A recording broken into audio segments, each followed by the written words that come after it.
সম্মান নষ্ট করতে না চাইলে এই 4টি জায়গায় চুপ থাকুন। পরে বুঝতে পারবেন যে আপনার সিদ্ধান্তই সঠিক ছিল। নাম্বার 1, যখন কেউ আপনার অনুভূতি বোঝে না, আপনার কষ্ট ও মন খারাপের কারণ বোঝার চেষ্টা করে না, তখন তার উপরে ক্ষিপ্ত না হয়ে সেখান থেকে চলে আসুন।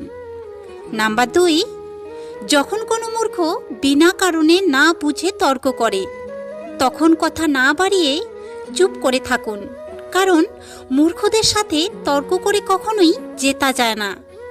নাম্বার 3, নিজের পারিবারিক ঝগড়ার কথা কখনোই কাউকে বলতে যাবেন না, কারণ অনেকে সেগুলিকে নিয়ে হাসি তামাশা করে আপনাকে খোঁটা দিতে পারে। নাম্বার 4, যখন কোনো মানুষ আপনার উপরে রাগ দেখিয়ে নিজের মন সান্ত্বনা দিতে চেষ্টা করে, তখন তার সাথে তর্ক না করে সরে আসাই বুদ্ধিমানের কাজ।